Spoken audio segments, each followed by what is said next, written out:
Today's lecture is called Bentley Orbits by Vince Bentley. That's me. Well, we'll get right to it. What we're going to do is take a look at two very massive stars, like our sun, and a very small planet that we'll place right here.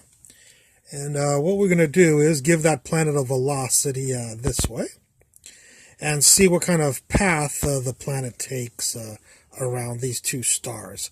We'll assume for the most part that these stars are static, so they're not approaching each other under gravitational attraction in any manner that's significant relative to the velocity of the planet. So the velocity of the planet is going to be much larger than any velocity the stars would have towards each other due to gravitational attraction.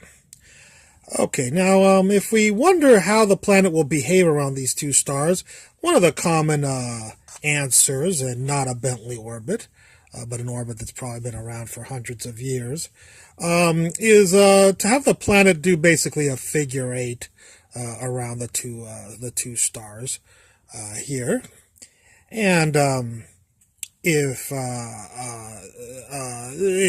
the planet were to go around like this, there'd be a low probability. Probably a figure eight would be a higher probability orbit.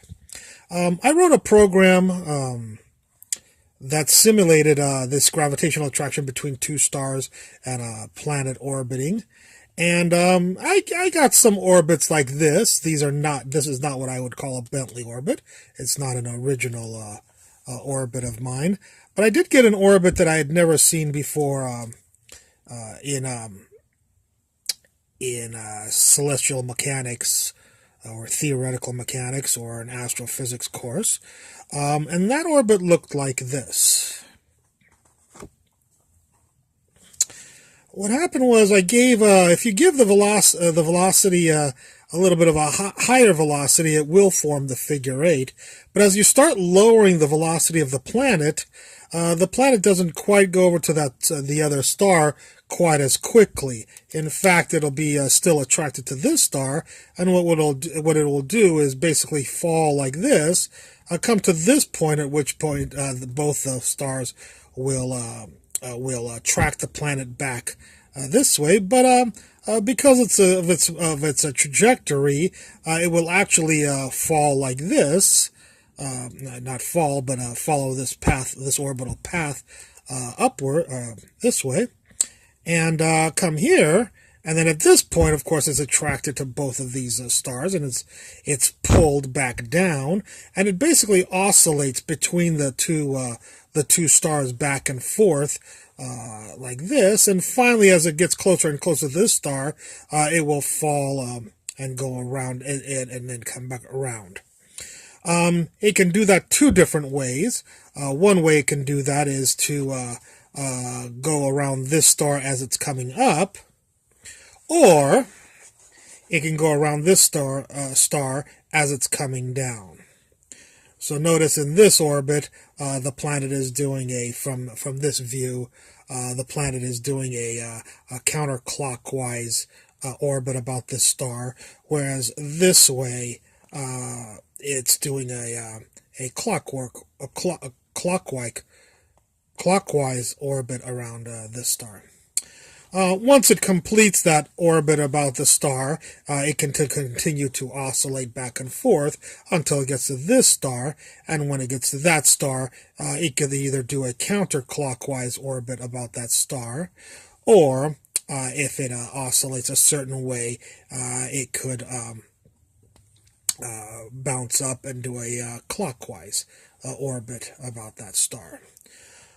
So if we adjust the velocity here and get to a critical value, of course we can imagine that these oscillations will increase in number of oscillations. For instance, here there's 1, 2, 3, 4, 5, 6 oscillations.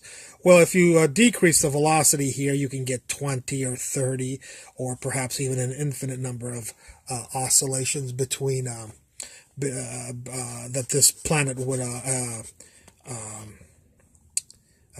perform between these two stars. So the planet could actually be locked in an oscillatory pattern of orbit between these two stars and never even orbit these stars again and be just simply trapped, oscillating back and forth. This is all under, of course, gravitational interactions between the planet and the two stars. But one can envision this very easily to also include electrostatic interactions or electrodynamic interactions.